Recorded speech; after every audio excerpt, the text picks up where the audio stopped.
இலங்கையில் நேற்று மற்றும் இன்றைய தினத்தில் வந்து இந்த இஷாரா செவ்வந்தி அவர்களுடைய கைது பற்றித்தான் எல்லா ஊடகங்கள்லையும் வந்து செய்திகள் வெளியாகி இருந்தது. இந்த இஷாரா செவ்வந்தி என்பவர் வந்து கைது செய்யப்பட முடியாத ஒரு நபராக வந்து கடந்த காலத்தில் தேடப்பட்டு வந்திருக்கிறார். இவர் வந்து கிட்டத்தட்ட 8 மாதங்களின் பின்னர் இந்த புதிய அரசாங்கத்தால் வந்து மிகவும் திட்டமிட்ட வகையில் வந்து நேபாளத்தில் கைது செய்யப்பட்டிருக்கிறார். இவரை கைது செய்கிறதுக்காகவே ஒரு போலீஸ் உத்தியோகத்தர் வந்து தான் விடுமுறையில் நிற்பதாக வந்து ஏனைய அதிகாரிகளுக்கு வந்து சொல்லிவிட்டு மறைமுகமாக நேபாளத்துக்கு சென்று இந்த இஷாரா செவ்வந்தியையும் அவர்களுடைய கூட்டாளிகளையும் வந்து கைது செய்திருக்கிறார். அதாவது ஏனைய போலீஸ் உத்தியோகத்தர்களுக்கு தெரிந்தால் இந்த தகவல் எப்படியாவது வந்து இந்த குற்றவாளிகளை சென்றடைந்து விடும் என்ற நோக்கத்துக்காக மட்டும்தான் அவர் இந்த விடயத்தை மறைத்து கொண்டு நேபாளத்துக்கு சென்று நேபாளத்தினுடைய போலீசாரனுடைய சப்போர்ட்டையும் பெற்று இந்த இஷாரா செவ்வந்தி மற்றும் தக்சி ஜே.கே. பாப் என்று சொல்லப்படுகின்ற ஒருவரையும் வந்து இந்த நேபாள போலீசாருடன் இணைந்து வந்து கைது செய்திருக்கிறார்கள். இவர்கள் எல்லாருமே தற்போது நாட்டுக்கு கொண்டு வரப்பட்டு குற்றப்புலனாய்வு திணைக்களத்தினரிடம் வந்து ஒப்படைக்கப்பட்டிருக்கிறார்கள். தற்போது இவர்களுக்கு எதிரான விசாரணைகள் ஆரம்பிக்கப்பட்டிருக்குது. இந்த விசாரணைகளின் ஊடாக முதற்கட்டமாகவும் வந்து ஒரு சில தகவல்கள் வந்து சுவாரஸ்யமான விடயங்களாக வந்து வெளியில வந்திருக்கு. அதுல ஒன்றுதான் இந்த கணேமுல்ல சஞ்சீவ என்பவரை கொலை செய்வதற்காக துப்பாக்கியை நீதிமன்றத்துக்குள்ள இந்த இஷாரா செவ்வந்தி அவர்கள் எடுத்து சென்றிருந்தார். இவர் ஒரு லோயர் வேடம் அணிந்துதான் இந்த நீதிமன்ற வளாகத்துக்குள்ள வந்து நுழைந்திருந்தார். அவர் லோயர் போலவே கருப்பு அங்கி அணிந்து இந்த வளாகத்துக்குள்ள வந்து நுழைந்திருக்கிறார். சட்ட புத்தகத்துக்குள்ள மறைத்து தான் இந்த துப்பாக்கியை வந்து கொண்டு சென்றிருக்கிறார். அவர் வளமையாக லோயர்கள் செல்லுகின்ற மாதிரியே சென்று லோயர்கள் தங்கியிருக்கிற அறைக்குள்ளேயும் வந்து சென்று தங்கியிருக்கிறார் ஒரு குறிப்பிட்ட நேரம் அளவில். இவர் லோயராக்கள் தங்கியிருக்கிற அறைக்குள்ள போகிறதுக்கு முன்னர் இவரை உண்மையான லோயர் அப்படின்னு சொல்லி நினைத்த ஒரு பெண்மணி இவரை அணுகி தனக்கு வந்து ஒரு சட்ட உதவி தேவைப்படுவதாக வந்து தெரிவித்திருக்கிறார். அதாவது தன்னுடைய கணவனால் வந்து மிகவும் தான் துன்புறுத்தலை எதிர்கொள்வதாகவும், எனவே எனக்கு இது சம்பந்தமாக உதவி செய்ய முடியுமா அப்படின்னு சொல்லி கேட்டிருக்கிறார். அதற்காக அவர் 1000 ரூபாய் பணத்தை வந்து கொண்டு வந்திருப்பதாகவும் அதை உங்களிடம் தருவதாகவும் வந்து அந்த பெண்மணி வந்து கூறியிருக்கிறார். தனக்கு சட்ட உதவி செய்யுமாறு அவர் கோரியிருக்கிறார். உடனடியாகவே இந்த இஷாரா செவ்வந்தி அவர்கள் வந்து மனமிறங்கி வேறு ஒரு லோயரை வந்து காட்டியிருக்கிறார். அந்த லோயரிடம் வந்து இந்த பெண்மணி சென்று உரையாடி விட்டு ஒரு குறிப்பிட்ட நேரத்துக்கு பிறகு மீண்டும் இஷாரா செவ்வந்தி அவர்களிடம் வந்து வந்திருக்கிறார். அந்த நீங்கள் காட்டின லோயர் வந்து 2000 ரூபாய் வந்து கேட்கிறார். ஆனால் என்னிடமோ வந்து 1000 ரூபாய் மட்டும்தான் இருக்குது அப்படின்னு சொல்லி நீங்கள் எனக்கு மீண்டும் உதவி செய்ய முடியுமா அப்படின்னு சொல்லி கேட்டிருக்கிறார். உடனடியாகவே இஷாரா செவ்வந்தி அவர்கள் அந்த உதவி கேட்ட பெண்ணையும் அழைத்து கொண்டு இந்த லோயர்கள் தங்கியிருக்கிற அறையை விட்டு வெளியில வந்து தன்னிடம் இருந்த ஒரு 5000 ரூபாய் தாளை வந்து இவரிடம் ஒப்படைத்திருக்கிறார். நீங்கள் மீண்டும் அந்த லோயரிடமை வந்து சென்று 2000 ரூபாயை கொடுத்து சட்ட உதவியை பெற்றுக்கொள்ளுமாறு வந்து சொல்லியிருக்கிறார். அதாவது அந்த பெண்மணிக்காக அவர் தான் இறங்கி இருப்பதாக வந்து குற்றப்புலனாய்வு திணைக்களத்தினரிடம் வந்து இவர் சொல்லியிருக்கிறார். இது எல்லாமே நடந்தது வந்து கணேமுல்ல சஞ்சீவா அவர்கள் வந்து நீதிமன்ற வளாகத்துக்குள்ள வைத்து சுடப்படுவதற்கு முன்னர் தான். இந்த சம்பவம் நடைபெற்றதன் பின்னர் வந்து இவர்கள் தொடர்பான பல வீடியோக்கள் வந்து சமூக வலைத்தளங்களில் வந்து வெளியாகி இருந்தது. இவர்களுடைய கைது தொடர்பாக வந்து போலீசார் ராப்பகலாக உழைத்திருந்தார்கள். ஆனால் இவர்களை வந்து கைது செய்ய முடியாத ஒரு நிலைமை வந்து ஏற்பட்டிருந்தது. அந்த அளவுக்கு இவர்கள் வந்து ஒரு செல்வாக்கு மிகுந்த நபர்களாக வந்து காணப்பட்டார்கள். பாதாள உலக குழுவுடன் தொடர்புடையவர்களாகவும் வந்து காணப்பட்டார்கள். இவர் வந்து மீண்டும் இந்தியாவுக்கு கடல் வழியாக தப்பி சென்று நேபாளத்துக்கு சென்றிருக்கிறார் அப்படின்னு சொல்லி தற்போது வந்து தகவல்கள் வந்து வெளியாகி இருக்கிறது.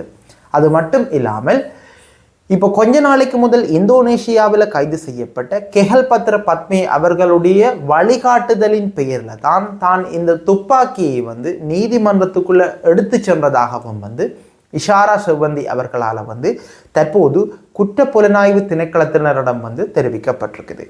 அதிரடியாக பல விடயங்கள் வந்து கொஞ்சம் கொஞ்சமாக வெளியில வந்து கொண்டிருக்குது.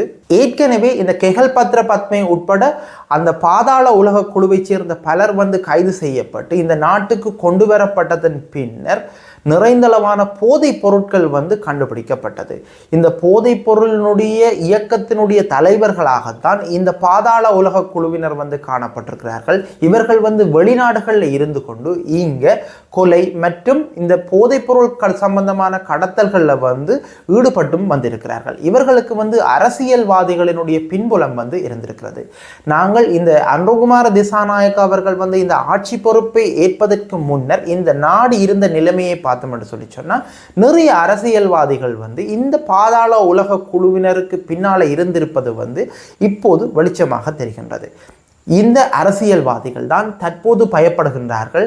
இந்த பாதாள உலக குழுவினர் வந்து கைது செய்யப்பட்டதன் பின்னர் அவர்கள் மீது நடத்தப்படுகின்ற விசாரணைகளின் பின்னர் தாங்கள் கைது செய்யப்படுவோமோ என்ற பயத்திலேயும் வந்து அவர்கள் இருக்கின்றார்கள். படிப்படியாக விசாரணைகள் வந்து நடைபெற்ற வண்ணம் இருக்கின்றது. இதன் அடிப்படையில் எதிர்காலத்தில் முக்கிய அரசியல்வாதிகள் கைது செய்யப்படலாம் அப்படின்னு சொல்லியும் தகவல்கள் வந்து வெளியாகி இருக்குது.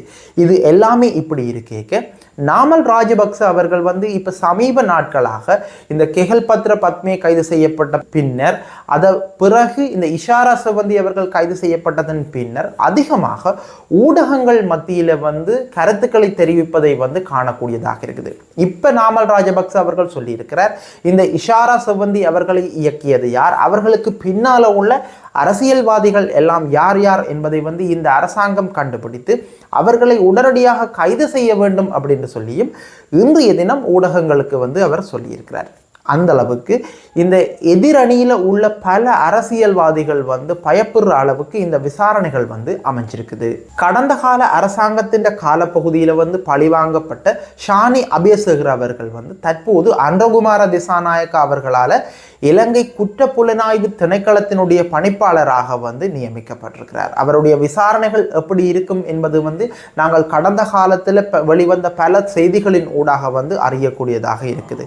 அந்த அளவுக்கு ஒரு திறமையான ஒரு குற்றப்புலனாய்வு திணைக்களத்தினுடைய அதிகாரி அவர்தான் தற்போது இந்த வழக்குகளையும் வந்து விசாரித்து வருகின்றார். அதனால எதிர்வரும் நாட்களில் வந்து பல முக்கிய கைதுகள் இடம்பெறுவதற்கான வாய்ப்புகள் வந்து இருப்பதாக வந்து தகவல்கள் தெரிவிக்குது.